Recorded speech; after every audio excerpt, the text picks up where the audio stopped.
Hi, I'm Eric Cooper. I'm the President and CEO of the San Antonio Food Bank, and good evening. And I just wanted to congratulate you on your strategic planning. When Leslie mentioned the opportunity to just share a few insights to what we're doing with you, I jumped at the chance. Behind me is our warehouse. We're located on a 40-acre campus, 210,000 square feet of warehouse, and about 25 acres here on our campus is dedicated to agriculture. We're actually the oldest food bank in Texas, founded in 1980, and we've got a rich history of serving our community. I can't wait to take you on a tour and show you a little bit about the strategy that we're doing here in San Antonio. All right, so we're inside our main lobby where a lot of things happen. The San Antonio Food Bank's committed to serving those with resources and those without. And really when it comes to folks coming to the food bank for the first time, this is where they enter. They're going to be greeted by our amazing receptionist, be dazzled by some of our cool stuff in our lobby. In the corner is our Canstruction, annual tradition of building constructions out of canned goods, and create some artwork here for folks to enjoy, but also goes out in the warehouse for distribution so it can be consumed. You know, our success around serving those that need resources, those that come to get help, is really in three areas: food for today, food for tomorrow, and food for a lifetime. I'm going to show you the areas in which that work occurs. So before we get to some of our programming, I thought it might be important to share the best asset of the San Antonio Food Bank, and that's our employees. We've got about 240 full-time employees. We're handling about 75 million pounds of food. We operate on a $24 million cash budget, but we love our people. I think we've got the best and most talented staff in the U.S. Sorry to you folks there, but I tell you, our culture of work hard, play hard, folks really bringing it when they're at work is super important to our success. We believe in our employees' wellness, and so we have Get Fit San Antonio Food Bank. It's our health and wellness program. I'm actually in our workout room, and we've got employees working out as we speak. It's a big part of our culture to make sure we're eating right, that we're exercising, that we're thinking for the future financially, so financial literacy and mental health. So we want to have balance. We want to be well as employees. That enables us to deliver on our strategy to help those families in need. All right, so you've met some of our employees. Again, best asset here at the San Antonio Food Bank. But when it comes to our strategy to serve those in need, if families are in crisis, their cupboards are bare, refrigerator's empty, they're either going to reach out to us by phone, they're going to walk in, or they're going to connect online. Roughly about 125 people a day walk in our doors, and they'll come into the lobby that you just saw. There's a waiting room on our second floor where families will wait to be seen by one of our caseworkers. And behind me is this army of caseworkers. We literally have about 32 employees that are working with families directly. Now, we handle about 10,000 phone calls a month, that 125 people a day that walk in, and then lots of digital referrals. And we're going to take families through those three areas of food for today, food for tomorrow, food for a lifetime. Now, food for today for us means connecting someone immediately to the resource of food. So when they call or walk in, we don't actually give out food from our facility. We're going to find out where they live and give a referral to one of our 550 food partners, our partner agencies out in the community. Then we're going to talk about food for tomorrow. And for us, that's about a holistic approach of all the federal programs like SNAP, the Supplemental Nutrition Assistance Program, formerly known as food stamps, WIC, Women, Infants, and Children, Medicaid, TANF, long-term care, a lot of our food bank programs that target kids, seniors, families. In some aspects of our service territory, they might qualify for utility assistance, but these are stabilizing benefits that can wrap around the household to bring stability. Then we talk food for a lifetime, and from filling out those applications for public benefits, we learn a lot about the family situation, who's employed, who's unemployed, gives us the opportunity to have a conversation about work. If they're unemployed, we've got folks on staff that can help find employment. If they're unskilled, we have training programs that you're going to see in just a bit that can get skills and move them forward. So once we can do that, we can actually then have some great conversations around nutrition education. We've got a dedicated team that I'm going to show off that are out teaching how to get the best nutrition for the dollar, how to do some quick, easy recipes. Again, it's all about health, all about wellness, thinking much more beyond the canned good when it comes to tomorrow's food bank. So I mentioned food for today, food for tomorrow, food for a lifetime. And once we get folks employment, that conversation about nutrition education, it's so critical. Behind me is our team of nutritionists and registered dietitians, our nutrition educators that are out helping families make good choices. They also look internally, so all employees have access to our great nutrition team when it comes to us walking the walk ourselves. So they're out teaching about 100 to 125 classes a week in the community, at our agencies, at community centers, in schools, wherever we could get an audience together to take them through our curriculum in nutrition ed, in gardening, and then also in physical fitness. And so these guys, they're healthy, they're active, and they're making a difference to turn the curve on health outcomes as it relates to good nutrition and good exercise and mental health.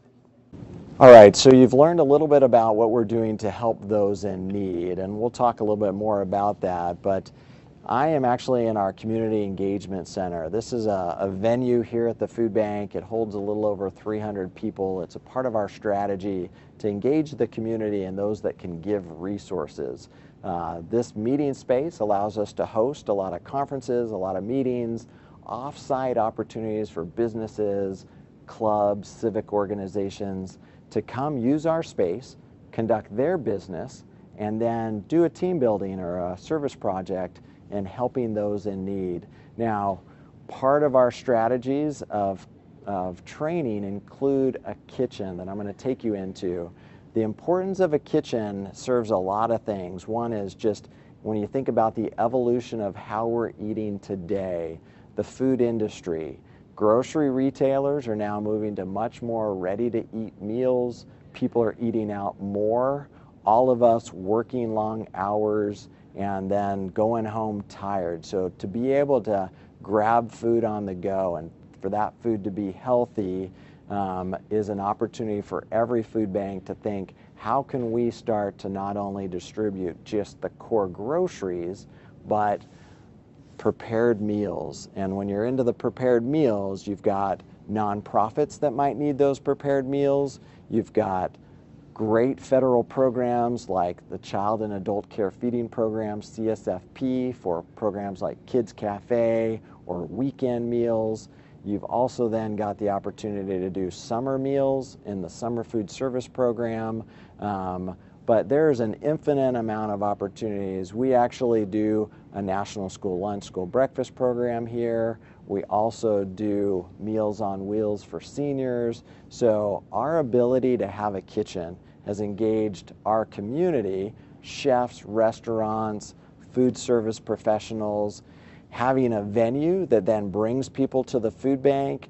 We have a subsidiary social enterprise called Catalyst Catering. We're able to market that out in the community, give our students an opportunity to go and experience what a real catering is all about while earning revenue for the food bank. And then any event that's here in the event space, we can actually host the catering. So again, trying to be really strategic, offering a lot of strategy to engage the community because it's a part of the conversation that can start to shape their understanding about who's hungry, how they can make a difference, and ultimately we see a place where everyone in our community thrives and bringing balance to those that have and those that don't have. All right, so we're actually in our second lobby. We have two entrances into the food bank, the main lobby where we came in, and then this is the lobby for our volunteers, or where people are coming to give some time. Now, at the food bank, we say we need four things to operate: food, time, money, voice. Food, obviously, food industry, field to fork, farmers, growers, food manufacturers, processors, great grocery retailers, restaurants, hotels, caterers, the community through food drives, and we even harvest wild game. So waste not, want not. We've got strategy to get food from everywhere we possibly can to bring in the volume that we need to feed families. But people can give money, and I mentioned that $24 million budget. We have lots of strategy and fundraising, whether it's grants or special events, individual giving, corporate support, our earned revenue from our catering and our shared maintenance. Then we also have some great federal support, some state support, different counties support us, and then a lot of cities put us in their budget to help us feed their citizens. So a pretty robust revenue portfolio, but time, where people give that volunteer experience. We want to be like Disneyland. We want the food bank to be the destination of choice for people to be at their best. We really see the food bank as the lab of faith. When people are exercising their faith, they're giving, they're serving, they're becoming selfless, they're making a difference, and we want to be the place where that can happen. Again, serving the entire community, those that have resources and those without. This is the place where people with resources can share, and everyone has that opportunity. All of us as human beings need to serve. Even if we're in a moment of trial, even our clients can spend some time volunteering, being a part of the solution, because service makes us feel good. And ultimately, it gives us an opportunity to start to shape people's understanding of the issue. And if we can have people leaving the food bank with a higher sense of conscience, if we have CEOs of conscience, then our community can end hunger. We won't end hunger with a canned good. It won't be us providing a meal. It'll be strategic players in our community creating living wages, opportunities for every resident to thrive, that'll ultimately move us all out of a place of need. And so think of volunteering and engagement as a key part of that. We have about 1,000 volunteers a week that come through this space alone. They're working in our warehouse behind me. They're working in our kitchen that you're going to see in a minute. They're in our farm, our garden, and they're out in all of our programs. And they spend a lot of time with us. Because they do, we have a concession stand over here. This is the corner store. Not only keeps our volunteers nourished, but also is a great convenience for our staff that are working through lunch and want to come grab something here at the corner store. But again, leveraging people to give time is a big part of our success. Lastly, I would say voice is the fourth thing that we need: food, time, money, and voice. And voice comes in advocacy, sharing, and social media, what they experienced here at the food bank, reaching out to elected officials. We have our glory wall, our little photo booth. It's where lots of volunteers like to capture a photo at the end of their volunteer experience. Again, sharing it out in their network, telling the food bank story has just helped us build momentum over time. All right, so we're in the heart of the kitchen. So we actually operate 3 kitchens, one here on site at the SAFB warehouse. We have a branch location called the New Braunfels Food Bank, which is about an hour north. It's a little mini food bank that operates a food pantry, has a kitchen there, and then our third kitchen is actually downtown and is in partnership with our largest homeless shelter, where we have about 600 homeless men, women, and children that we provide breakfast, lunch, and dinner to 365 days a year. So between these 3 kitchens, they all run a culinary training opportunity. We're educating people that are unemployed, again, graduating them to jobs in the food service industry. But this place is a hub of activity. Literally up to 10,000 meals a day comes out of this kitchen.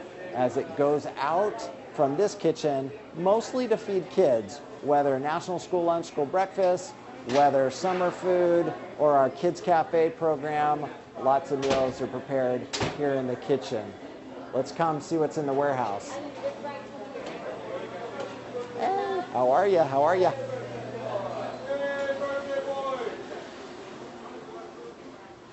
All right, it's just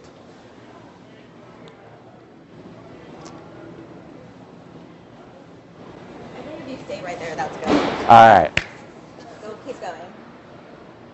So now we're in the warehouse, and obviously lots of stuff happens out here, but moving that 75 million pounds of food in and out, always replenishing, is what we're doing. I don't want to leave the kitchen though. I would just encourage every food bank to consider an opportunity to pursue some food service strategy, and whether that's a kitchen in your facility or one in the community that you're branding and leveraging to help provide meals to those in need, I think it could really add to the mix of your offering. You're going to see on this tour our coolers. You're also going to see our farm and garden. I mentioned earlier 25 acres that we dedicate to agriculture on site, and then we actually have an additional 50 acres in a historic partnership with the National Park Service. Here in San Antonio, we've got a rich history in missions, and at our Mission San Juan, which is in the Alamo district, that has 50 acres of farmland that the missionaries used to farm to provide to those in the missions and those that lived around the community. We've restored that, we're putting that to use, and we're leveraging that partnership to put food into our food bank. 40% of what we distribute is fresh fruits and vegetables. There's just nothing better that we could distribute. The rest is non-perishable or non-food or frozen. When it comes to the non-perishables and non-foods, in the non-foods, we fed 70,000 pets last year. It's part of our holistic approach to include pet food with the care packages that go out to those in need. You know, really thinking about what we could be doing to help alleviate the strain of poverty and ease the struggle of our families has, really motivated us to move past just distributing food. And I guess it's, where does it start? In our journey, which is, for me, 25 years in food banking, but here in San Antonio, almost 18 years ago. And when I started 18 years ago, we had 18 employees. Now we have 240. So the growth can be yours. We had a $1 million cash budget. It's now 24. We were only distributing about 12 million pounds, now 75. Strategically, we've worked hard. We've had a lot of luck. There's been some blessings from God, and then some amazing staff that really have delivered in growing our strategy. And we saw opportunities early on, whether it was to add SNAP outreach. You know, when you think of 30 plus employees working families through the federal process to gain those benefits, at one point we were putting more food on the table through SNAP than we were through our warehouse. And it came as a shock. We realized that there was a lack of participation in the SNAP program in San Antonio, and so we wanted to make sure that we were helping those families connect with that federal program, and so we started enrolling people. We could enroll people in SNAP to create as many dollars worth of food on their table as it would cost us to run a truck. So the question was, which employee should we add to the payroll? The truck driver to pick up from retailers, or the SNAP outreach worker that could help enroll people in SNAP? To us, it was the same. It still put food on the table. And then when we started to hire folks that were finding employment, if we could have someone working on getting someone a job and their income was sufficient to put food on their table, does it really matter what we do as long as at the end of the day it's nourishing? Well, it matters to be strategic. It has to be sustainable and supportive, but think how you can move your mission forward in a way that's beneficial for you, that's beneficial for your community, that's complementary in leadership, in meeting the gaps of those in need. I look forward to connecting personally with you guys, to answer questions, to help you in that journey from from where you're at now to the next level. The sky's the limit, and I hope that maybe some of what you've seen you found interesting and inspiring. We humbly share it. It's not that we're doing anything great. What we have is yours. We're excited about your journey and to be a part of this national network, Feeding America. I think Feeding America and its strength of sharing and caring and people looking out for one another is pretty incredible. But good luck tonight. Good luck with your strategic planning. Leslie, congratulations, and I look forward to the future.